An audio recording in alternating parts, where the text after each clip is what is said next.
situations. This lesson is divided into two topics.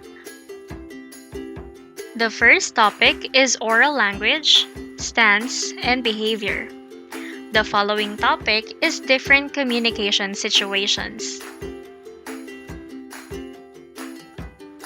After this lesson, you should be able to use appropriate oral language, stance, and behavior in giving instructions, making explanations, and narrating events. Before I proceed with the explanation of the topic, let me check your prior knowledge about the meaning of different gestures. In your notebook, write yes if the statement is correct and no if otherwise. 1. Bodily gestures occur naturally if you know what you want to say. The answer is yes. 2. Crossing your arms makes you look defensive. That's right. The answer is yes.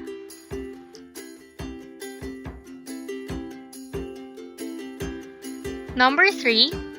Face your audience with your hands on the side with your chin up.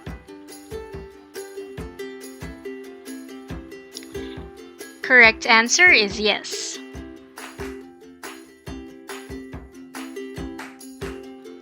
Number 4. Shrugging your shoulders suggests that you know something.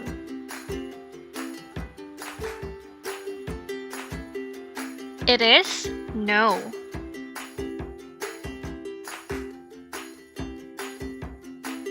And number 5. Putting your hands on your hips makes you seem aggressive.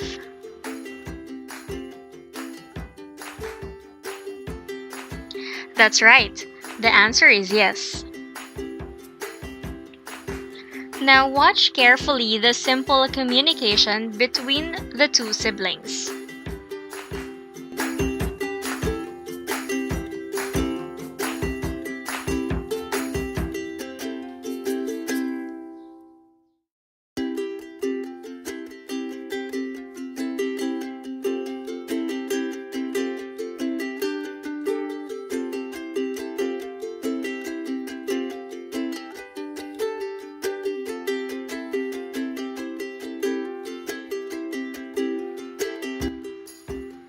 In the first scene, the girl used language to express her feelings.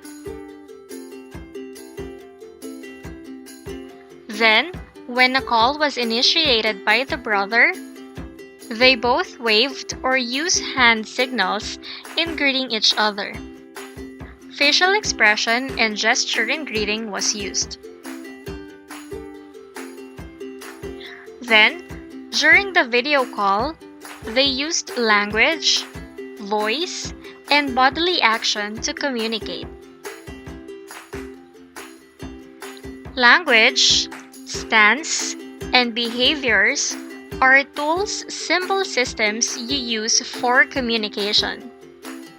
They are representations of your thoughts and feelings. Also, these tools communicate your ideas. Language is the means to transfer your messages to another person.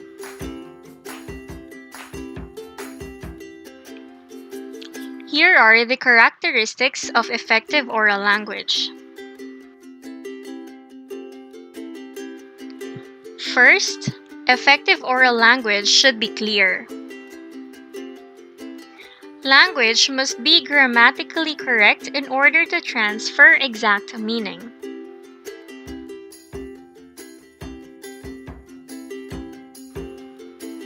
Next, it should be direct. Effective oral language is also direct and conversational.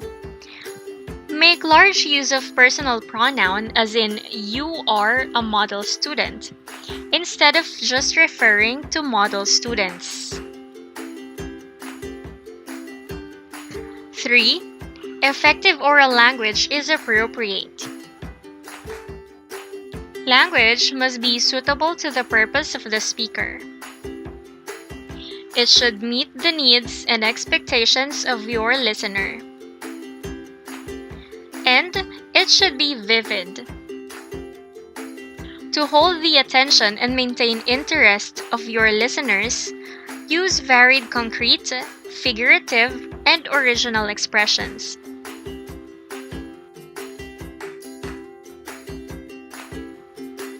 After learning about language, let us now talk about stance and behavior.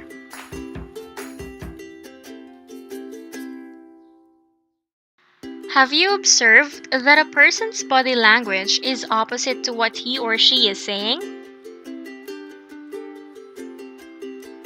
This is conveying a message not through words but through bodily actions.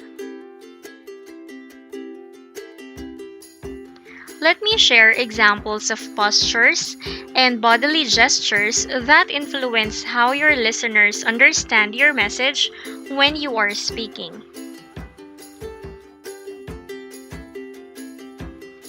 1. Stand with confidence. To prevent swaying or rocking while talking in front of others, spread your feet about 6 to 8 inches apart, parallel to each other, to achieve a comfort speaking position. Number 2, face your audience with your hands on the side with your chin up. This will help you appear open and sincere to your audience and give the impression that you are in control of the situation. Avoid these things as much as possible. 1. Avoid crossing your arms as it makes you look defensive. 2. Avoid putting your hands at the back. It is as if you are hiding something. Also avoid putting your hands in your pocket as if you're hiding something as well. Do not put your hands on your hips as it makes you seem aggressive. It's as if you're bullying your audience. Avoid putting your hands on chin as if you're not ready with what you're going to say because it seems you're still thinking of what to say. And lastly, avoid putting 2 hands cupped in front of your chest because it will make you look like you are covering something in front of your chest. Also, use your hands to emphasize your message when speaking. If relevant gestures are used at the right time, your message will be easily understood. Let's now have an activity. Choose the correct letter of the correct meaning of the following postures or bodily gestures. 1. Putting your hands on hips. Is it A, makes you look defensive? B, makes you seem aggressive? Or C, it's as if you're still thinking of what to say? Number 2, what does it imply if you are crossing your arm? A, it makes you look defensive. B, it makes you seem aggressive. Or C, it's as if you are still thinking of what to say. Number 3, putting your hands on chin. A, makes you look defensive. B, makes you seem aggressive. Or C, as if you're still thinking of what to say.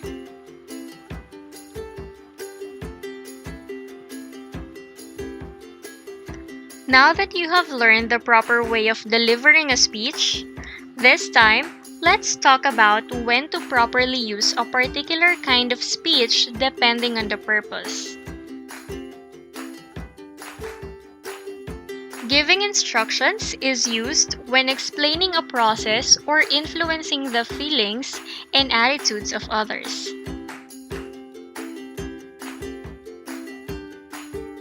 Example of which is when a teacher is discussing the process of online enrollment.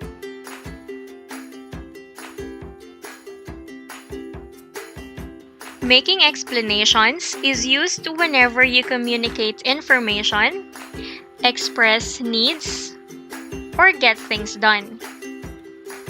One example of this communication situation is when a youth leader explains about an outreach program.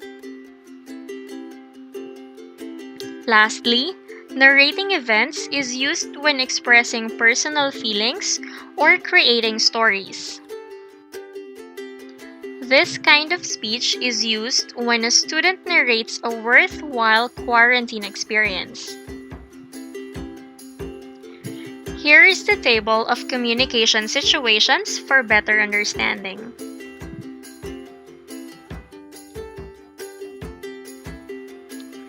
Let's check your understanding of the lesson. Identify the appropriate communication situations best fit for the following scenarios. 1. Delivering a class report.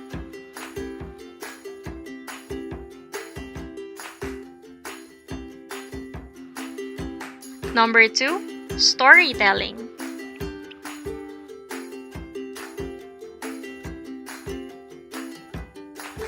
Three. Filming for cooking show.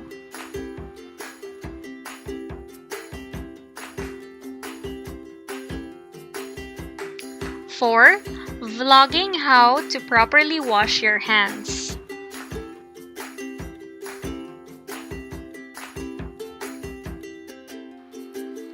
And number 5, recording a video about your unforgettable trip. Congratulations! You have just completed this lesson. Do not forget to hit like and subscribe to Teacher Aya Educatune. Thank you.